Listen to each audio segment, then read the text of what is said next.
Hey, howdy, hey, welcome to the vlog. This one should be fun because we're talking about God, and people love to talk about their very, very strong belief systems. It's their favorite thing to hear about. Yay!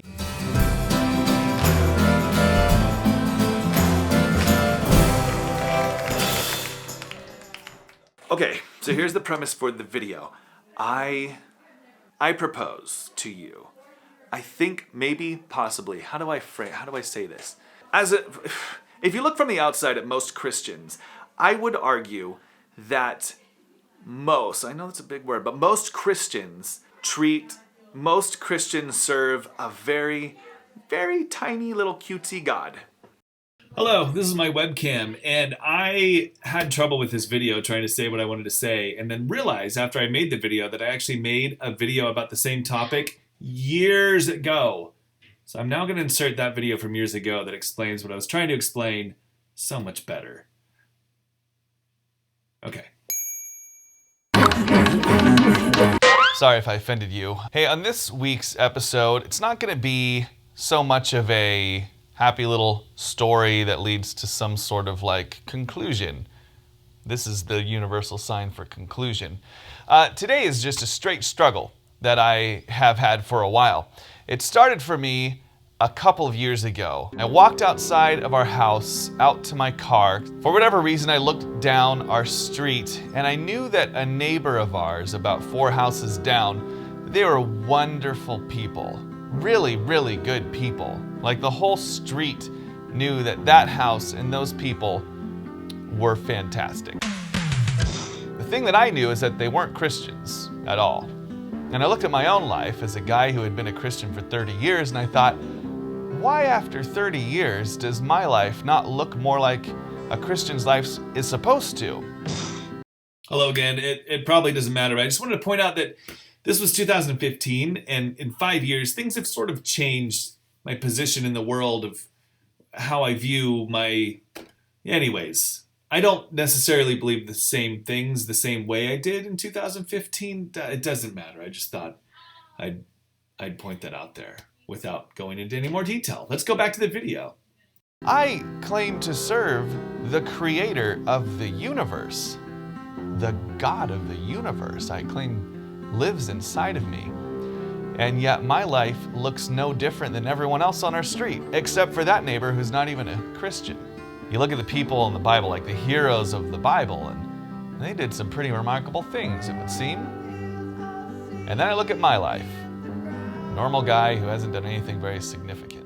I feel like if I squint more into the camera, it feels like I'm very much more serious and listen to this. When we open up the Bible, it's full of stories and illustrations and examples of a God who put his power on display for his people. My eyebrows are itchy.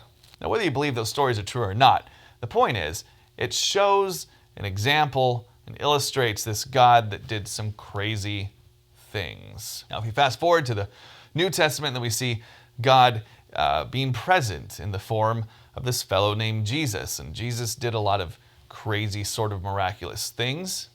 And then after Jesus is out of the picture in the New Testament, something happens that forever changed the way that we encounter God.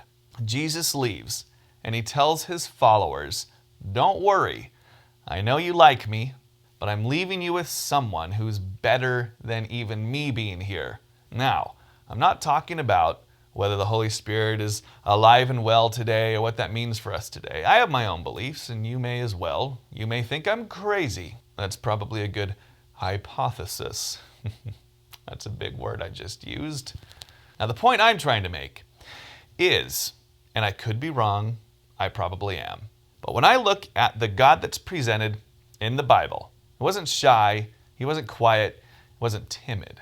If you fast forward to today, and you look at the God that's presented to people today, it's a very different sort of God, at least in America. The God of America seems to be a very quiet, very distant, very sort of small God.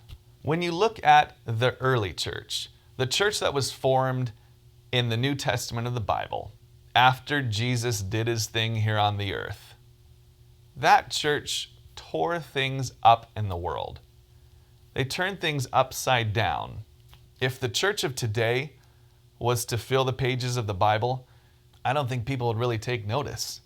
I know for sure if my life was an example of God's power, people would be like, I don't think your God's really that impressive. A normal guy doing very normal things, just like everyone else in the world. Wow, that's a big God.